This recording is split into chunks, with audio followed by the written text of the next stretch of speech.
Many people may not know, but this podcast is produced in Asheville, North Carolina, recently falling victim to Hurricane Helene. This podcast episode was delayed due to that fact, and further episodes may also be delayed. We greatly appreciate your patience and your support. Thank you and enjoy the episode. Henry II of England and his wife, Eleanor of Aquitaine, have created and ruled the Plantagenet Empire, the most dynamic, wealthiest, and most powerful kingdom in Western Europe. But the Plantagenets are rarely at peace, and Henry's temper and ego has long troubled his family and his people, from the shocking martyrdom of Thomas Becket to the vicious Great Rebellion that saw Eleanor sent to prison for 15 years. Meanwhile, their brilliant, avaricious, rebellious children have grown, fought, ruled, married, and even died, so that of his 5 sons, only 2 survive, Richard Lionheart and John Lackland. Now, as the 12th century enters its final decade, Henry himself dies, leaving his great legacy poised at the edge of great success or great failure. Here's the story of what happens as Richard and John take their turns on the Plantagenet throne. Welcome back to Season 3 of Lion's Forge. My name is Becket, and I want to tell you a story. An epic true story of 5 kings and the Lion Queen. Season 3, Episode 3, Audita Tremendi. It's time to return to the Outremer, that European settlement on the far side of the Mediterranean, won a century before the wonderful spoils of Europe's first crusade. But it's still frontier country, where strutting machismo was never out of style. Take Renaud of Châtillon.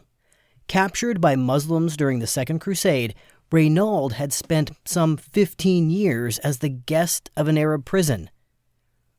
Ransomed at huge cost to his family fortune, he came away from that experience utterly despising Arabs.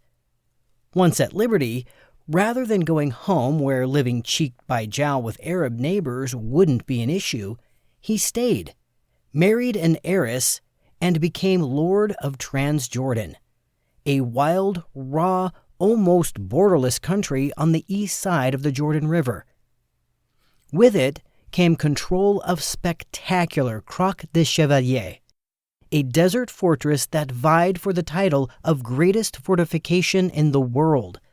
Vast, bristling with defenses, mighty Croix might be admired for its overwhelming power alone, but more to the point, it commanded the heights overlooking the main caravan route between Syria and Egypt, the 2 great poles of the Muslim world.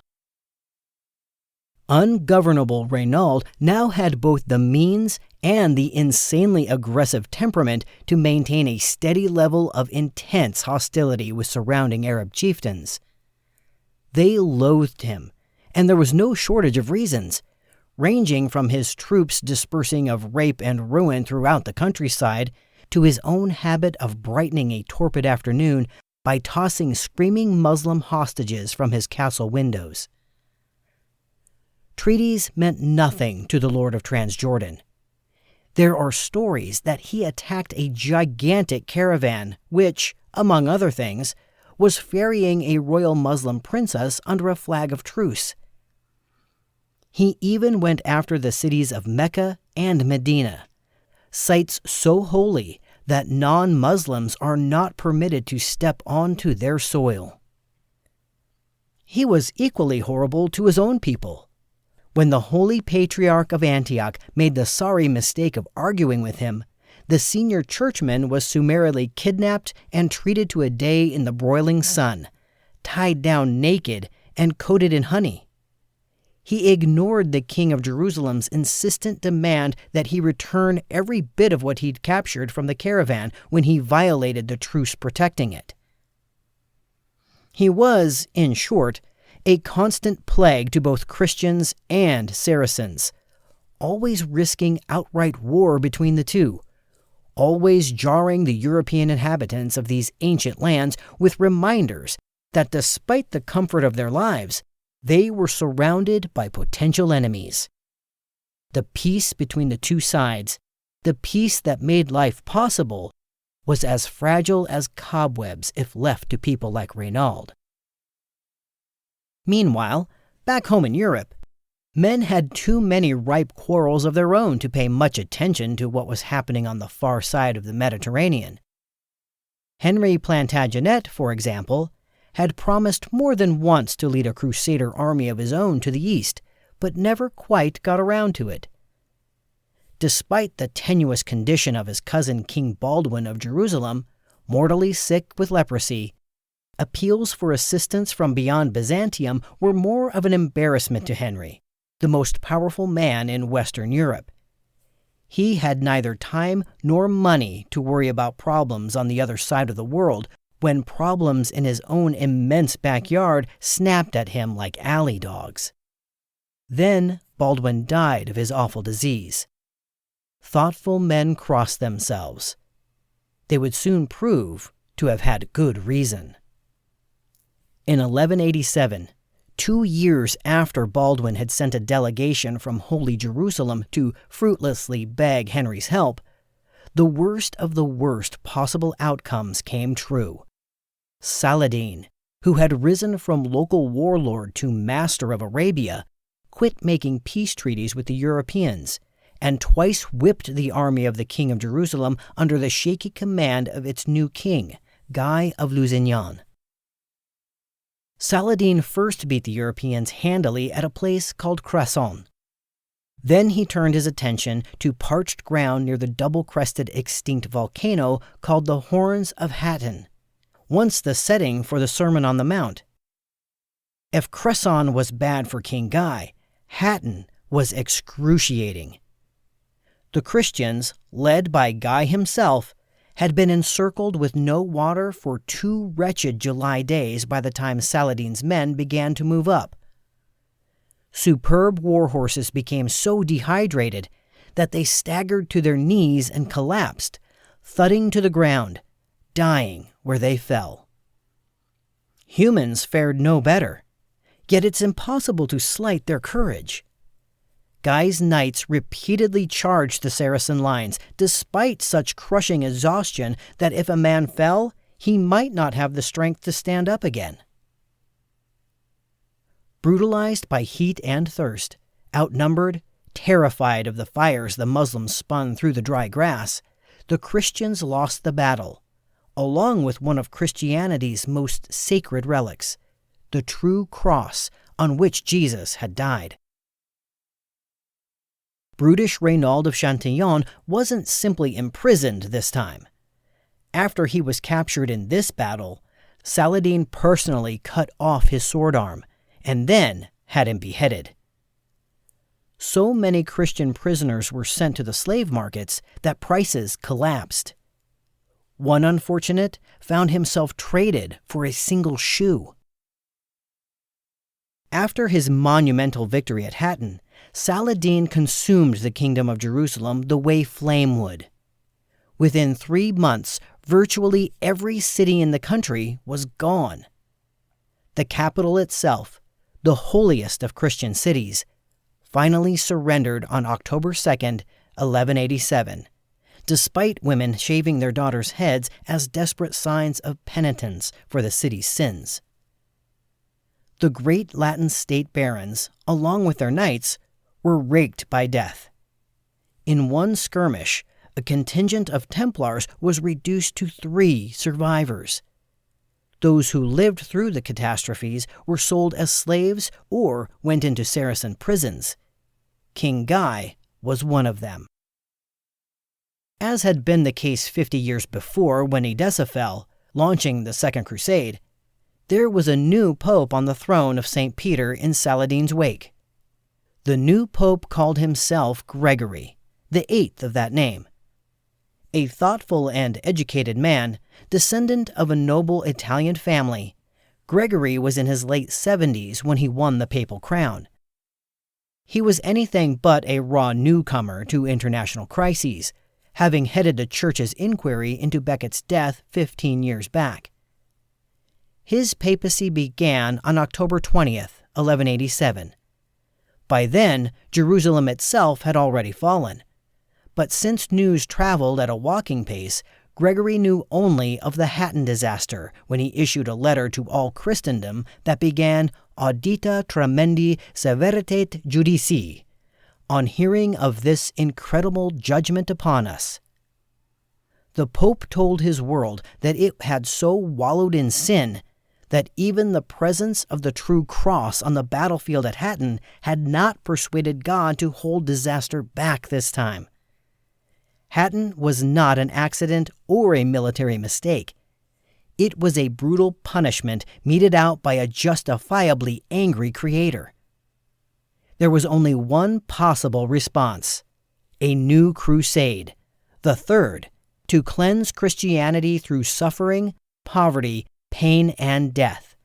Success marked when the true cross returned to its rightful place in Christian hands. People had barely digested the disaster at Hatton, listening with pounding hearts to Gregory's letter as it was read from every pulpit in Europe, when belated news burst over the continent that Jerusalem itself, the most prized city in Christendom, was in Saracen hands.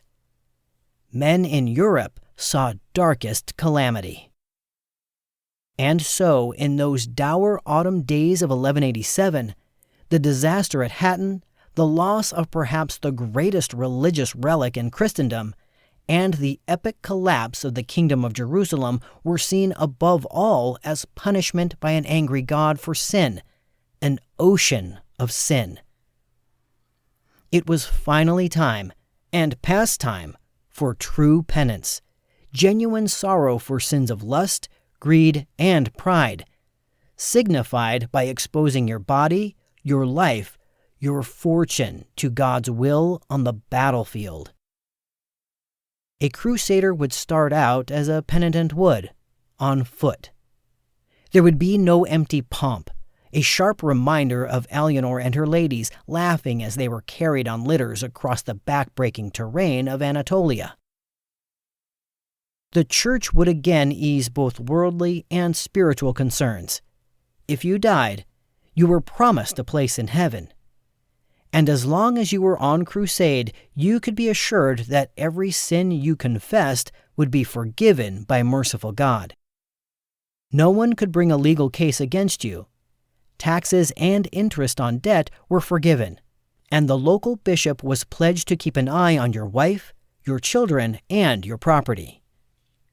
You could leave all behind with a light heart, because whether you lived or whether you died, your soul, your family, and your estate would be taken care of. Europeans answered the trumpet blast of Audita Tremendi by the tens of thousands. There were massive enlistment rallies across the continent, from Germany to Paris to Wales. The very first noble to swear his crusader oath was the warrior prince Richard Lionheart. Philip Augustus of France and Germany's Holy Roman Emperor Frederick Barbarossa were not long behind him. Chroniclers wrote that any male, healthy, young, and rich, cannot remain behind without suffering shame, although John Lackland was stoic in the face of this prospect, and the great knight William Marshall didn't pledge himself either, perhaps due to his age. He was 41 years old by the time of this crusade, perhaps because life as the Earl of Pembroke was simply too pleasant to risk. Preparations remembered from the Second Crusade 50 years before were renewed across the face of Europe. Feudal obligations pulled networks of men into following their lords. Supplies were laboriously accumulated. Families scrambled to raise cash and to fill worrisome gaps in management of farms, estates, counties, countries. Everyone understood with varying degrees of anxiety and excitement that they would be pitting themselves against the man then at the summit of the Muslim world, the encircling scourge of the Latin states, the conqueror of Jerusalem, infidel possessor of the true cross, Sultan of Egypt, Mesopotamia, Hejaz, Yemen, and Syria. Salah al-Dunya al-Din Yusuf ibn Ayyub. We know him to this day as Saladin. This champion of the Arab world wasn't an Arab, but a Kurd, an unusual ethnic group.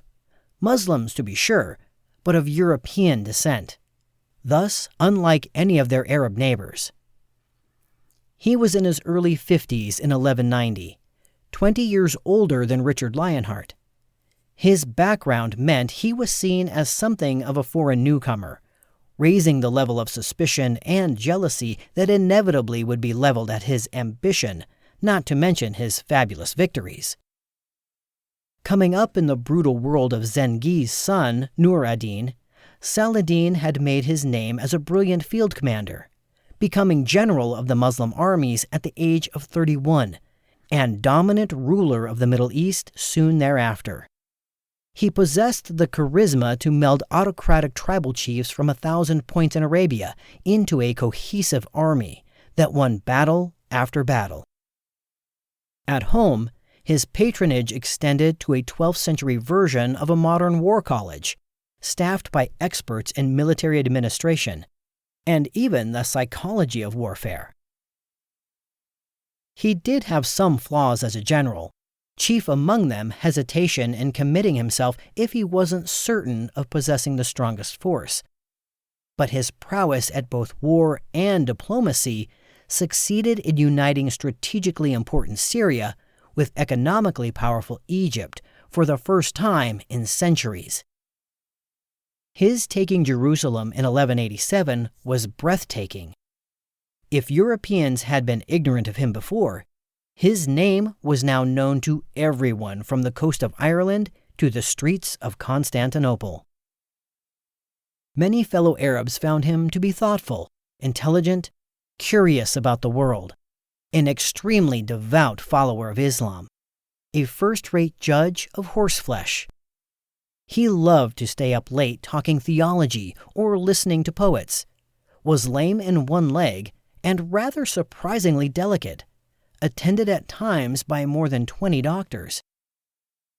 He was certainly different from his predecessors, the raging Zengi and Nur ad-Din. There's a story in Simon Montefiore's book Jerusalem that a sobbing Latin states mother came to him pleading for the return of her baby daughter, who'd been stolen in a Muslim raid. He cried with her, immediately sending messengers off to find her child. He tended to spare Christian battle captives and was said to have told his sons not to kill prisoners because he didn't want his boys getting too comfortable with shedding blood. As modern historian Jeffrey Reagan commented, when one considers the sort of men Saladin faced, such as Reynaud of Chatillon, one can only wonder at how he maintained such a generous spirit.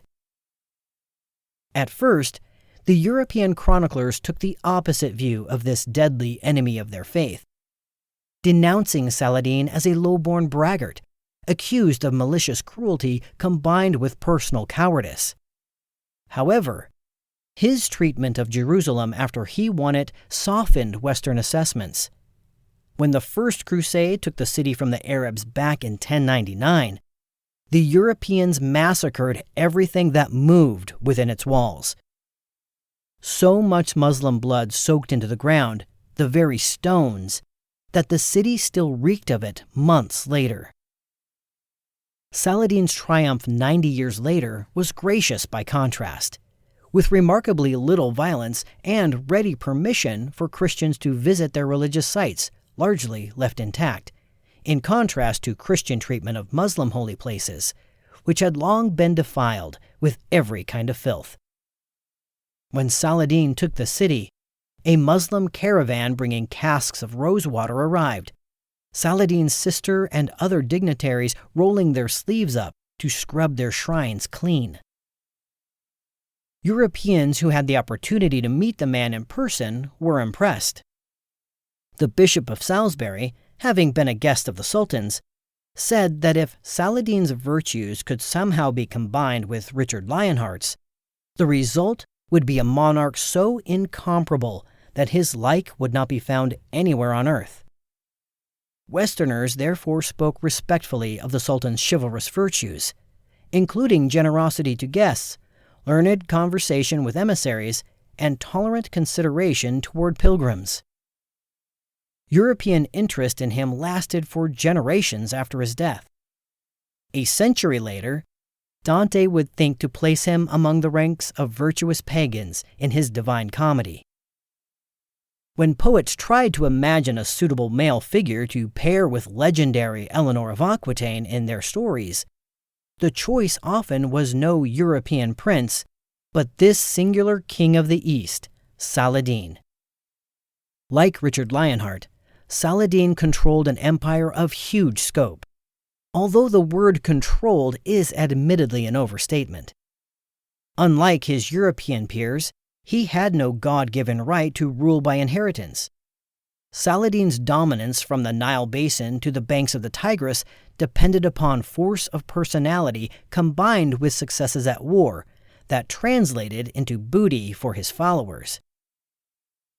If the Outremer was notorious for its feeble alliances, the Muslim world of 1,000 local chieftains was even more fragmented, more aggressive, more envious and competitive. The Egyptians were jealous of the Syrians.